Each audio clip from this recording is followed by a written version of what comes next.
अस्सलाम वालेकुम नाजरीन, मैं हूं आपका मेज़बान फ़याज़ वलाना और आप देख रहे हैं फ़याज़ वलाना ऑफिशियल यूट्यूब चैनल। नाजरीन, आप कहेंगे कि मैंने जैकेट वैकेट क्यों पहनी हुई है।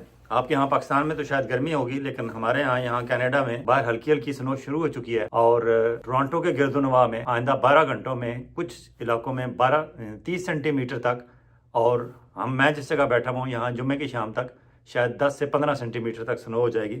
तो बहुत ठंड है, -13 -15 टेम्परेचर है। तो मुझे सर्दी लग रही थी, तो मैंने कहा बाकायदा माहौली सर्दी का बना लिया जाए। हालांकि यहाँ टेम्परेचर का सिस्टम कनाडा में अच्छा होता है। एनी हाउ, बात करते हैं अमेरिका में जो अमेरिकन कांग्रेशनल कमेटी के सामने डोनाल्ड लू पेश हुए हैं, जो अमेरिका के असिस्टेंट सेक्रेटरी ऑफ स्टेट हैं, से नायब वजीर खारजा आप कह सकते हैं, और वो साउथ एशिया और मिडल ईस्ट के एरिया को देखते हैं। और रिजीम चेंज के हवाले से उनका बड़ा जिक्र हुआ पाकिस्तान में। जो कांग्रेशनल कमेटी के सामने उनकी हियरिंग हुई और वहाँ उनसे जो सवाल जवाब हुए और ओथ पे हलफ पे जो उन्होंने बयान दिए और वहाँ जो बदमजगी हुई, लेकिन उसमें बहुत सारी पॉजिटिव आउटकम्स भी हैं, उस पर बात करेंगे। और वक्त बचा तो फिर शहबाज शरीफ साहब को क्या मुश्किल पेश पड़ी है, और इस्लामाबाद में जो ये मांगे तांगे की गवर्नमेंट है, उन्हें अभी तो सेनेट के इलेक्शन नहीं हुए, अभी तो पाँव नहीं जमे इस हुकूमत के, और पहले से ही वहाँ बर्तन खड़कना शुरू हो गए हैं उनके। और शायद कुछ दिनों तक सारे वो इत्तेहादी जो हैं वो उनकी सर पटोल भी बाकायदा शुरू हो जाएगी, उस पर बात करेंगे। और ख्वाजा आसिफ साहब, वो दूसरों को तो कहते थे कोई शर्म होती है, कोई हया होती है, आज उनसे भी पूछेंगे कि हजूर ये फार्मूला आप पर लागू क्यों नहीं होता, उन्होंने क्या कमाल किया है, उस पर बात करेंगे। और कनाडा से एक अच्छी खबर आई है इसराइल के हवाले से, फ़लस्तीन के हवाले से, उस पर बात करेंगे। और काजी फ़ायज़ ईसा साहब ने DHA के हवाले से एक तबसरा फरमाया है। और फिर जो हमारे आर्मी चीफ जो 2 दिन से गायब थे, जिस तरह हमारे पिछले व्लॉग में शाहीन सबाई साहब ने कहा था कि वो शायद कहीं गायब हैं, मुल्क से बाहर हैं, तो वो वाकई गायब थे, लेकिन कल अचानक नमूदार हो गए जब उनकी मुलाकात का सिलसिला बन गया मोहम्मद बिन सुलेमान से, जो वली अहद हैं सऊदी अरब के, उनसे मुलाकात हुई। और फिर वहाँ क्या मुज़ाकरात हो रहे हैं, क्या चीज़ें हो रही हैं। इस्लामाबाद SFIC के हवाले से उनका ये दौरा था, और SFIC क्या कर रही है, मैं कोशिश करूँगा कि SFIC पे एक व्लॉग करूँ। काफ़ी मालूमात मेरे पास आ गई हैं कि SFIC का प्लान क्या है और किस डायरेक्शन में उन्हें अब तक कामयाबी हुई है, और उसमें क्या पॉजिटिव एंड नेगेटिव है, उस पर बात करेंगे। लेकिन पहले कांग्रेशनल कमेटी पे चलते हैं, और अगर कांग्रेशनल कमेटी पे बात लंबी हो गई तो फिर अलग एक व्लॉग कर लेंगे बाकी मामलात पे। ये कांग्रेशनल कमेटी की जो मीटिंग थी 20 मार्च, आज दिन 10:20 पे शुरू होनी थी, 10:50 पे शुरू हुई, लेकिन ओवरवेलमिंग थी। वहाँ लोगों का जो जोशो खरोश था, बल्कि खुद जो लोग जो चेयर कर रहे थे वहाँ, जो उस कमेटी के, ये जेली कमेटी है, उनकी फॉरेन अफेयर्स की जेली कमेटी है, उसके जो चेयरमैन हैं जो विल्सन, उन्होंने खुद कहा कि ये अनप्रेसिडेंटेड है। इतना जोशो खरोश, इतना जज्बा मैंने पहले नहीं देखा। शायद ये पाकिस्तान के हवाले से अमेरिका के जो उनके अरकान कांग्रेस हैं उनकी दिलचस्पी है, फिर जो पाकिस्तान के ओवरसीज़ पाकिस्तानी अमेरिका में रहते हैं उनकी दिलचस्पी है, मीडिया की दिलचस्पी है, या इमरान खान की पॉपुलैरिटी है, या इमरान खान के बारे में लोग इतने कंसर्न हैं, सिर्फ पाकिस्तान के 25 करोड़ आवाम ही नहीं बल्कि वर्ल्ड वाइड, क्योंकि उनके पास तो डाटा होता है कि उन्होंने जो ही डोनाल्ड लू के हवाले से उसका बयान अपनी वेबसाइट पे रखा, तो पूरी दुनिया से जिस तरह उस वेबसाइट को विजिट किया गया और उसके बयान को पढ़ा गया, उस पर तबसरे हुए, और अब जिस तरह लोगों ने नज़रें लगाई हुई थी और लोग पूरी दुनिया में लाइव देख रहे थे, तो ऑब्वियसली जो विल्सन के पास सारी रिपोर्ट आ रही थी, तो उन्होंने कहा ये अनप्रेसिडेंटेड है। हमारी कमेटी की कांग्रेशनल हियरिंग्स पहले भी होती रहती हैं, लेकिन इस तरह का लोगों का इन्हमाक, इस तरह की लोगों की दिलचस्पी पहले नहीं देखी। और उन्होंने कहा कि जो हमारी इस कमेटी के मेम्बरान हैं, उसके अलावा जो मेम्बरान नहीं हैं, उन्होंने भी कहा हम आना चाहते हैं, तो मैंने उन्हें भी अलाउ किया कि आप आ जाएँ। यानी मैं मुख्तसर में कोशिश करूँगा कि उसमें ख़ास पॉइंट क्या है। जनरली तो आपने सारे देख लिए होंगे, लेकिन हम बतौर ओवरसीज़ पाकिस्तानी आपको बताते हैं कि हमने उसमें से क्या देखा और उसमें से अच्छा क्या है और अच्छा क्या नहीं है। पाकिस्तान में तो आपको पता है मीडिया वाज़े 2 हिस्सों में बटा हुआ है। तलत हुसैन, गरीदा फारूकी वगैरह वो अपना ग्रुप बना के बैठ जाते हैं और वो कहते हैं जी कि बस कुछ नहीं हुआ, इस कमेटी से कुछ नहीं निकला। दूसरी तरफ जो प्रो इमरान खान है वो कहते हैं बस ये तबाही हो गई है, कांग्रेशनल कमेटी ने जो कुछ कह दिया, अब शायद कल इससे जो है शहबाज शरीफ की हुकूमत चली जाए। हालांकि ना सच ये कह रहे हैं, पूरा सच ये बता रहे हैं, ना पूरा सच वो बता रहे हैं, बात कहीं दरमियान में है, और हम दरमियान वाली ही बात समझें तो वही बेहतर है हमारे लिए और हमारे पाकिस्तान के 25 करोड़ आवाम के लिए। और हमें उसमें समझना चाहिए कि उनकी हर फिक्रे, हर लफ्ज़ में अमेरिका अपना क्या मफाद सोच रहा है, और उनके उस मफाद सोचने के अंदर हम क्या अपना मफाद निकाल सकते हैं। क्योंकि डायरेक्टली हमारे गले में आके फूलों के हार किसी ने नहीं डालने, हमने उनके जहाँ आसानी होगी उसमें से हमने अपनी आसानी ढूंढनी है। जी हाँ, उन्होंने जो विल्सन ने पहले तो बताया कि मेरा पाकिस्तान के साथ क्या रिश्ता है। उन्होंने बताया कि मेरे वालिद जो है वो कराची में पोस्टेड रहे हैं, अपनी कराची एयरपोर्ट के हवाले से उन्होंने यादाश्तों का जिक्र किया। और लेकिन उन्होंने यहाँ जो एक बात अच्छी की पाकिस्तानियों के हवाले से, जो पाकिस्तानी अमेरिका में रहते हैं उनके बारे में उन्होंने कहा कि यहाँ जो पाकिस्तानी रहते हैं वो इतने मेहनती हैं कि यहाँ इतनी मेहनत करते हैं कि एक आम अमेरिकन सिटीजन से दुगना कमाते हैं मेहनत करके, मेहनत के बलबूते पे। तो यकीनन ये एक अच्छी बात थी जो पाकिस्तानियों के बारे में थी।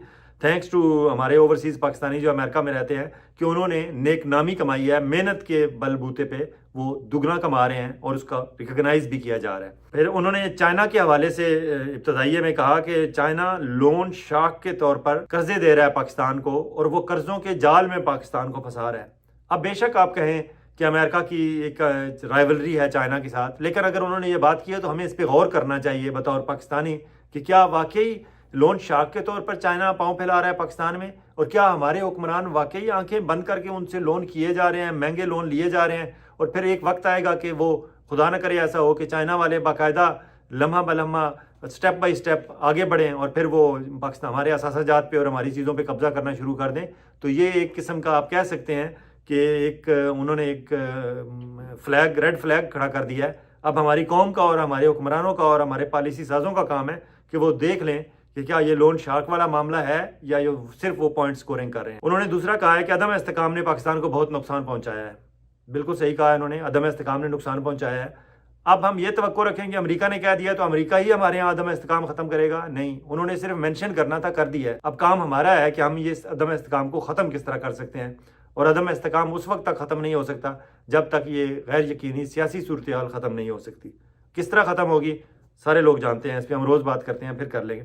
फिर वहाँ एक रैंकिंग मेंबर थे इस कमेटी के, डीन फिलिप्स, उन्होंने कहा कि करोड़ों लोगों ने वोट डाले पाकिस्तान में मगर धांधली हुई। ये एक उनकी तरफ से एक तस्दीक थी कि हाँ धांधली हुई। उन्होंने कहा कि मजबूत अवामी हुकूमत जरूरी है और मजबूत अवामी हुकूमत वही हो सकती है जिसके पास अवाम का मैंडेट हो। तो ये बेसिकली शहबाज शरीफ साहब की गवर्नमेंट पे अदम एतमाद था एक अमेरिकन कांग्रेसमैन का कि हजूर आप जो है आपके पीछे मैंडेट नहीं है, आप मजबूत हुकूमत नहीं है। फिर उन्होंने कहा जो मेंबर नहीं आए, जो मेंबर नहीं है वो भी आ जाए इस मीटिंग में। और उन्होंने कहा कि पूरे अमेरिका से पाकिस्तानी निज़ात दूर दूर से ट्रैवल करके यहाँ आए हैं, ऐसा पहले हमने कभी नहीं देखा कि लोगों की इतनी दिलचस्पी हो हमारी कमेटी में। ये एक अच्छी बात थी, इस पर आगे चल के बात करते हैं।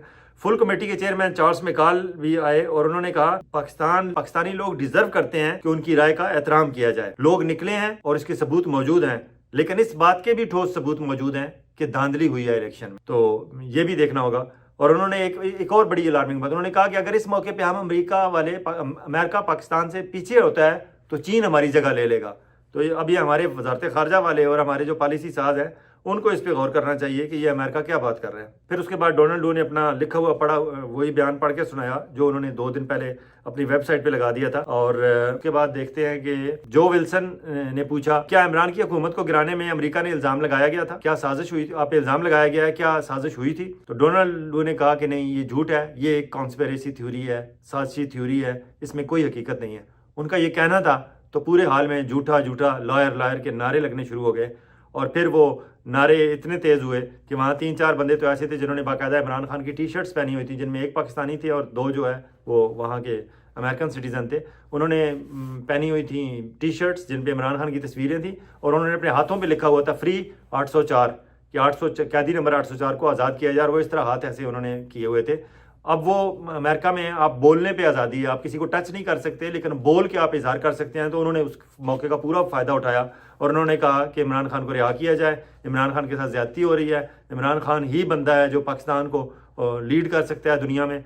जाते जाते उन्हें निकाल दिया गया कमरे से उस हाल से, 3 बंदों को जो ज़्यादा शोर कर रहे थे, लेकिन उन्होंने जाते जाते सारी बातें कर दी। इसके अलावा आम लोग जो शरीफ शहरियों की तरह बैठे हुए थे, उन्होंने कोई इमरान खान की टी-शर्ट नहीं पहनी हुई थी या हाथों पे कुछ लिखा हुआ नहीं था और इस तरह ज़्यादा शोर नहीं किया, लेकिन वो भी सारे यही कह रहे थे कि he is a lawyer, Donald लू झूठ बोल रहा है। हालांकि डोनाल्ड लू ने बयान अपना स्टार्ट करने से पहले कहा था कि मैं हल्फिया ये बयान दे रहा हूँ और मैं जो कहूँगा सच कहूँगा, लेकिन उन्होंने क्या सच कहा क्या झूठ कहा वो आप दुनिया भर में अगले 2-4 दिनों में जो तबसरे आने हैं, उसके बाद आर्टिकल लिखे जाने हैं, उसमें से आपको ज़ाहिर हो जाएगा। और वहाँ जब वो कांग्रेस के जो वहाँ मेम्बरान थे वो जब उठे तो उनके चेहरे के तसरात और जिस तरह उनके हवाले से रिपोर्टिंग बाहर आई है उससे अंदाज़ा हो जाता है कि डोनाल्ड लू की बात को कितना लोगों ने यकीन रखा उस पर और कितना यकीन नहीं किया। फिर उन्होंने कहा कि पाकिस्तान ने अपनी तारीख के, डोनाल्ड लू ने कहा कि पाकिस्तान ने अपनी तारीख के सबसे बड़े इलेक्शन हुए हैं वहाँ। वो नंबर ऑफ वोट्स के हवाले से बात कर रहे थे, 6.5 करोड़ से ज़्यादा लोगों ने वोट कास्ट किया। इतना पाकिस्तान की तारीख में इससे पहले वोट कास्ट नहीं हुआ। ऑब्वियसली आबादी बढ़ रही है तो ज़्यादा हो रहा है, लेकिन लोगों का जो इंटरेस्ट है वो भी बढ़ रहा है, और वो इमरान खान फैक्टर की वजह से बढ़ा है। उन्होंने कहा कि इलेक्शन तो कराए, लेकिन सबसे ज़्यादा पाकिस्तान की हिस्ट्री में इलेक्शन पे धांधली के पहले भी इल्ज़ाम लगते रहे, लेकिन इस दफ़ा सबसे ज़्यादा ठोस सबूत मौजूद हैं। इन इल्ज़ामात, धांधली के इल्ज़ामात के पीछे ठोस सबूत मौजूद हैं। अब ये डोनाल्ड लू कह रहा है, लेकिन ऑब्वियसली वो अमेरिकन गवर्नमेंट है, वो सीधा सीधा तो राजा सिकंदर सुल्तान को कुछ नहीं कह सकते, सिर्फ इतना ही कह सकते हैं। और मेरे ख्याल में अगर कोई हमारे यहाँ किसी में कोई थोड़ी बहुत भी ख्वाजा आसिफ के मुताबिक शर्म हो और हया हो, तो उन्हें एहसास होना चाहिए कि ये जो हल्की हल्की आपको टकोर करा रहे थे धांधली की, आपको इसका एहसास होना चाहिए और आप इसका कोई ना कोई सदेबाब करें। आगे चलते हैं, सदेबाब पे भी बात हुई है। और आपको बताते चलें कि उन्होंने वहाँ का कमेटी के मेम्बरान ने बताया कि 8 मार्च को जो हमारे मसूद खान साहब जो सफ़ीर हैं वाशिंगटन में पाकिस्तान के, उन्होंने 8 मार्च को मुख्तलिफ अरकान को और इनको शायद डोनाल्ड लू को भी, इन सब को मिलते रहे हैं और उन्हें जाके बावर कराते रहे हैं कि वहाँ धांधली हुई है, लेकिन वो धांधली के हवाले से हम जो है हमारी अदालतें काम कर रही हैं, ट्रिब्यूनल काम कर रहे हैं, हम ये कर रहे हैं, वो कर रहे हैं। और उन्होंने हत्ता कि यहाँ तक कह दिया कि पाकिस्तान में अदालतें ऐसे ही काम करती हैं। पता नहीं मसूद खान साहब जो है पहले वो फॉरेन सर्विस की उन्होंने जॉब पूरी की, वहाँ से रिटायर हुए। अब हमारे यहाँ वही मैं कहता हूँ कि रिटायरमेंट बंदे को दोबारा क्यों लगाते हैं। रिटायरमेंट का मतलब ही ये है कि अब उस बंदे में मजीद जूस नहीं रहा, उसके सारे कल पुर्जे ख़त्म हो चुके हैं। अगर रिटायरमेंट की उम्र की एक हद होती है तो उसकी एक रीज़न होती है। अब वो काम करने के काबिल नहीं रहा तो उसे घर जाने दें, वो अपने पोते पोतियों को, नवासे नवासियों को खिलाए। हम रिटायरमेंट के बाद वो फॉरेन ऑफिस में रिटायर हुए, हमने वहाँ से उन्हें सदर आज़ाद कश्मीर बना दिया। वहाँ उन्होंने 3-4 साल 5 साल दबा के लगाए, उसके बाद वहाँ उन्होंने अपने कहीं से गेम करके और सिफारिशें करा के आगे पीछे से वो अमेरिका में सफ़ीर बन के आ गए। हालांकि इससे पहले वो अमेरिका में वहाँ हमारे अक़वाम मुत्तहिदा में रिप्रेजेंटेटिव, परमानेंट रिप्रेजेंटेटिव के तौर पर भी रह के गए हैं। इतना उन्होंने अमेरिका एंजॉय किया, शायद वही इंजॉयमेंट उन्हें दोबारा याद आ रही थी तो वो सिफारिश करा के फिर सफ़ीर के तौर पर आ गए। एक रिटायरमेंट उनकी हुई एज ए फॉरेन सर्विस में फॉरेन सेक्रेटरी के तौर पर, दूसरी रिटायरमेंट हुई उनकी सदर आज़ाद कश्मीर के हवाले से, और अब वो फिर आ गए हैं। लगता है पाकिस्तान में बाकी पूरा पाकिस्तान बांझ है, वहाँ और कोई बंदा ही इस काबिल नहीं है कि पाकिस्तान को रिप्रेजेंट कर सके। और फिर मसूद खान साहब ने यही करना था कि वो घर घर जाते रहे हैं और इनको मेम्बरान को बताते रहे हैं, लेकिन वहाँ जो स्टेटमेंट उन्होंने दिया, उन्होंने कहा जी पाकिस्तान में अदालतें ऐसे ही काम करती हैं। ये इतराफ़ था उनका कि पाकिस्तान में अदालतें सही काम नहीं कर रही, ये पाकिस्तान को रिप्रेजेंट कर रहे हैं, ये पाकिस्तान के इदारों को और हमारी साख ये बनाने की इनकी ड्यूटी है, ये हमारी साख बना रहे हैं। अफसोस होता है मसूद खान साहब आपकी हरकतें देखकर, आपकी कारकर्दगी देखकर। लेकिन अच्छी बात यह है कि इस कांग्रेशनल कमेटी के हवाले से वहाँ जितना जोशो खरोश ओवरसीज़ पाकिस्तानियों में था, शायद ये पहली दफ़ा हुआ कि हमारे ओवरसीज़ पाकिस्तानियों ने अपना असल रोल पहचाना और वो एक्टिव हुए और उन्होंने मेम्बरान तक वो गए, एक एक मेंबर को जहाँ तक वो पहुँच सकते थे उन्होंने ब्रीफ किया। ख़ुद उन्होंने पूरे अमेरिका से ट्रैवल करके वहाँ पहुँचे, बाई एयर ट्रैवल किया, बाई रोड ट्रैवल किया और वहाँ पहुँचे। और वहाँ उस कांग्रेस कमेटी की जो हियरिंग थी उसको पूरे ज़ौक़ शौक़ से सुना और उस पर तबसरे हुए, लोगों से रब्ते किए और वहाँ नज़र आ रहा था कि हाँ अब ओवरसीज़ पाकिस्तानी जो अमेरिका में हैं वो पहली दफ़ा अपने मामलात, पाकिस्तान के मामलात को ख़ुद अपने हाथ में लेके अपने ज़ोर पे, अपने सीने के ज़ोर पे लड़ रहे हैं। वो किसी वजारत ख़ारजा के, किसी बाबू के उस पर रहमो करम पे नहीं है, वो ख़ुद अपनी बात मनवाना चाहते हैं। और ये हुकूमत पाकिस्तान वर्सेस अमरीकी निज़ाद, जो पाकिस्तानी निज़ाद अमरीकी है, ये उनके दरमियान मैच था। और मेरे ख्याल में ये मैच मसूद खान साहब जो हमारे सफ़ीर हैं वो कल हार गए हैं, ये हमारे ओवरसीज़ पाकिस्तानी जो अमेरिका में हैं वो जीत गए हैं। फिर वहाँ एक और मेंबर हैं कैलिफोर्निया से, ब्रेड शेयरमैन, उन्होंने बहुत अच्छा सवाल जवाब किए। उन्होंने कहा जी कि हम 2 तरीक़ों से वहाँ, उन्होंने कहा मेरे पास 5 मिनट है, मैं लंबी बहस नहीं करूँगा, लेकिन धांधली भी हुई है, सब कुछ हुआ है, लेकिन मैं अब बताता हूँ आपको। उन्होंने कहा 2 तरीके हैं कि हम लिवरेज कर सकते हैं जो वहाँ और है। लिवरेज मतलब है कि हमारी जो ताकत है हमारे पास। उन्होंने पहले बताया कि IMF हमारे हाथ में है, हम IMF को इस्तेमाल कर सकते हैं पाकिस्तान पे माशी पाबंदियाँ लगाने ना लगाने या उन्हें माशी सहूलतें देने के हवाले से, कि वहाँ जितनी धांधली हुई है इंतखाबात की उसकी बाकायदा तहकीकात की जाए और किसी नतीजे पर पहुँचा जाए और पाकिस्तान में जो अदम इस्तेकाम की सूरत हाल है उसे इस्तेकाम में बदला जाए, गैर यकीनी की सूरत हाल को यकीनी की सूरत हाल में बदला जाए।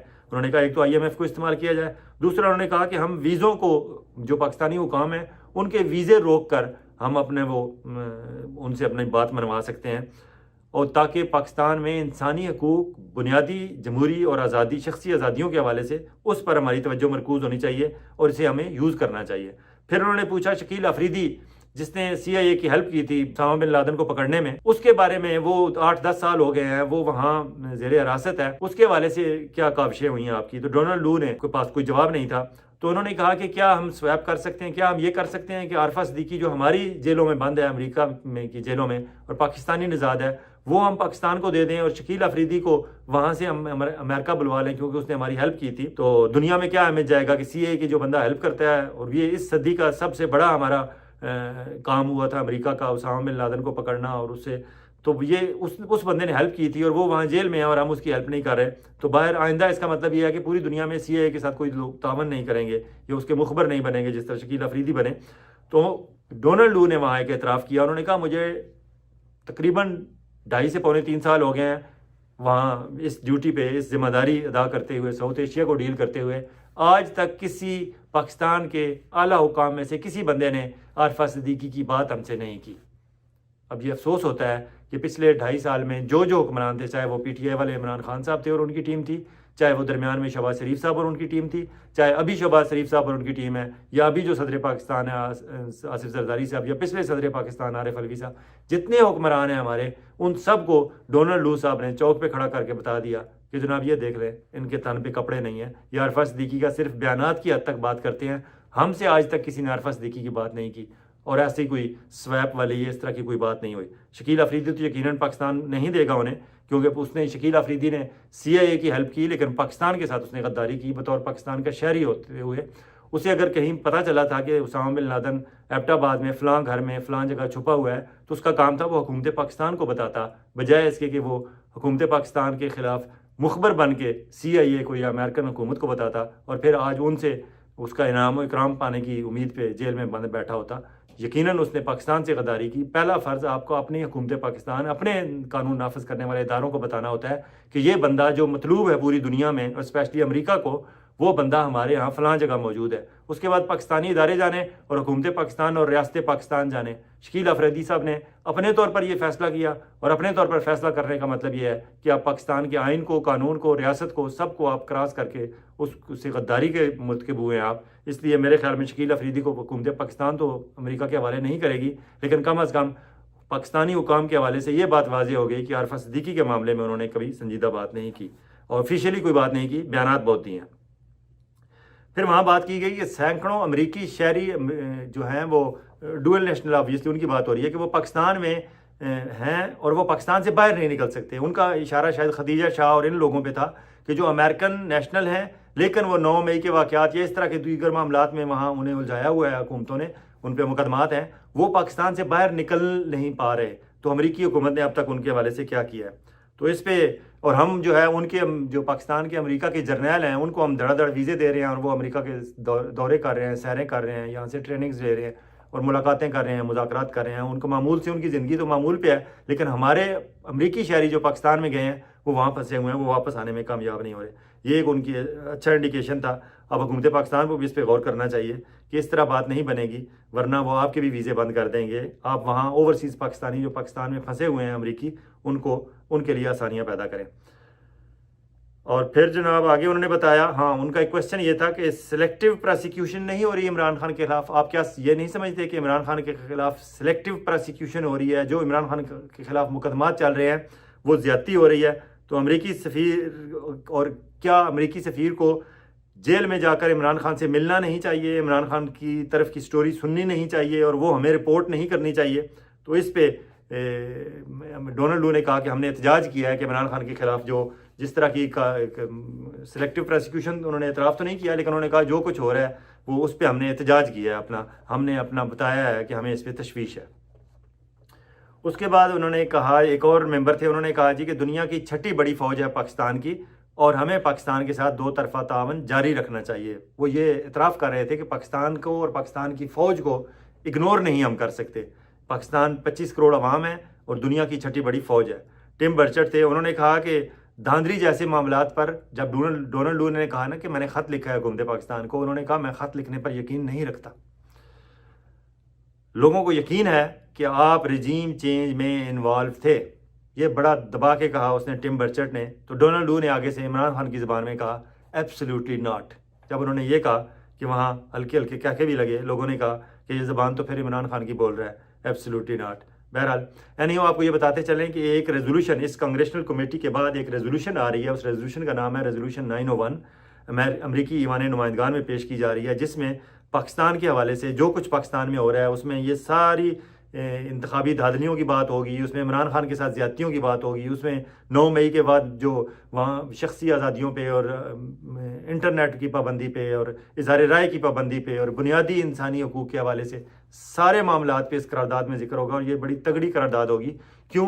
कि उन्हें एहसास हो गया है कि पाकिस्तान के अवाम, चाहे वो पाकिस्तान में बैठे हुए हैं या ओवरसीज़ पाकिस्तानी हैं, वो अमेरिकी ईवान नुमाइंदगान के हवाले से जितनी भी एक्टिविटी पाकिस्तान की होती है उसमें दिलचस्पी रखते हैं और उसे पूरे जोश व जज्बे और दिलजमी से सुनते हैं, देखते हैं, विज़िट करते हैं, शेयर करते हैं और उसका जिक्र होता है। तो अब अमेरिकी ईवान नुमाइंदगान और वहाँ जो पाकिस्तान काकस जो बना हुआ है या जो भी इस तरह का जो लोग पाकिस्तान के मामलात पे नज़र रखते हैं, वो थोड़े से अब पहले से ज़्यादा एक्टिव हो गए हैं। और वहाँ ओवरसीज़ पाकिस्तानी जो हैं उनको भी सल्यूट कि वो भी पहले से ज़्यादा एक्टिव हो गए हैं। वहाँ जो 2 उम्मीदवार थे, जो 2 मेंबरान थे, एक ग्रेग कसार और एक फ्लूगर, ये दोनों टेक्सास से हैं। उन्होंने और जो ब्रैड शेरमैन जो कैलिफोर्निया वाले थे, इन्होंने बहुत बेहतर इनका वहाँ रवैया था। ये अच्छी तरह वेल ब्रीफ्ड थे और इन्होंने ओवरसीज़ पाकिस्तानियों ने जो इनके हल्के में थे, इंतखाबी हल्के में ज़ाहिर है वहाँ टेक्सास से या कैलिफोर्निया से, जिन्होंने ब्रीफ किया था उनकी बात इन्होंने गौर से सुनी थी और उसको उसी तरह वहाँ परफॉर्म भी किया। बाकी मेंबरान वहाँ मौजूद थे तो वो या तो ये लगता था कि वो तैयार नहीं थे, या एक ये इतला भी है कि डेमोक्रेट्स के ऑफिस से, हेड ऑफिस से इन्हें इतला आ गई थी कि आपने डोनाल्ड लू को बहुत ज़्यादा टफ टाइम नहीं देना, उसे ग्रिल नहीं करना। बस ठीक है, आप वहाँ जा रहे हैं, आपने जो सवाल जवाब पूछने हैं पूछें, लेकिन उसे ग्रिल नहीं करना ज़्यादा। तो शायद वो उन इंस्ट्रक्शंस के ज़रिए असर थे। लेकिन ये तीनों मेंबरान जिनके मैंने नाम लिए हैं, इन्होंने उस इंस्ट्रक्शंस की कोई परवाह नहीं की। फ्लूगर ने पूछा डोनाल्ड लू से कि क्या आप समझते हैं कि पाकिस्तान में इलेक्शन फ्री एंड फेयर हुए थे? तो डोनाल्ड लू ने कहा कि हमने इस इलेक्शन के लिए कभी फ्री एंड फेयर का टर्म यूज ही नहीं की। राजा सिकंदर सुल्तान साहब, वेलकम टू द शो। आपको तमगा मिल गया इनकी तरफ से। उन्होंने कहा हमने कभी इसे फ्री एंड फेयर इलेक्शन कहा ही नहीं। डोनाल्ड लू से ये भी कहा गया कि बेज़ाब्तियां साबित हो जाएं तो इलेक्शन कमीशन को इन हल्कों में दोबारा इंतखाबात कराने चाहिए। ये डोनाल्ड लू साहब ने कहा। अब डोनाल्ड लू से ये पूछे कि अगर बेज़ाब्तियां और धांधली और सब कुछ जो भी, चाहे धांधली हुई है, आप उसे बेज़ाब्तियां कहते हैं, खुल्लम खुल्ला धांधली हुई है, आप कहते हैं कि वो साबित हो जाए तो दोबारा इलेक्शन करा दिए जाए। हजूर कैसे हो सकता है कि अब हुकूमत वहाँ शहबाज शरीफ की या मरकज़ में, पंजाब जहाँ सबसे ज़्यादा धांधली हुई है वहाँ हुकूमत है मरियम नवाज़ की, जो मुस्लिम लीग नून की पंजाब की सदर थी, बल्कि सीनियर नायब सदर और चीफ ऑर्गेनाइज़र और पता नहीं क्या कुछ थी, और वो आइंदा की उम्मीदवार है मुस्लिम लीग नून की वज़ारत उज़्मा की। मियाँ नवाज़ शरीफ साहब की साहबजादी हैं और शहबाज शरीफ साहब की भतीजी हैं। तो ये नवाज़ शरीफ ख़ानदान मुसल्लत है पूरे पाकिस्तान पर बज़ाहिर, और स्पेशली मरकज़ और पंजाब में, और वहाँ ही सबसे ज़्यादा धांधली हुई हैं। और आप कहते हैं कि उनके ज़ेर निगरानी वहाँ दोबारा इलेक्शन करा लिए जाए। हालांकि मुझे पूरा यकीन है कि अब पाकिस्तान के अवाम को ये तसल्ली हो गया, यकीन हो गया है कि हमारे वोट में इतनी ताकत है कि हम फॉर्म 45 कम अज़ कम अपनी मर्जी का ले सकते हैं। अगर पहले तो ऐसे होना नहीं चाहिए, लेकिन अगर हो तो वो पहले से ज़्यादा बढ़ के जोश व खरोश से वोट डालेंगे इनके खिलाफ, मुस्लिम लीग नून के खिलाफ और PTI के हक में। लेकिन ये इंसाफ का तकाजा नहीं है।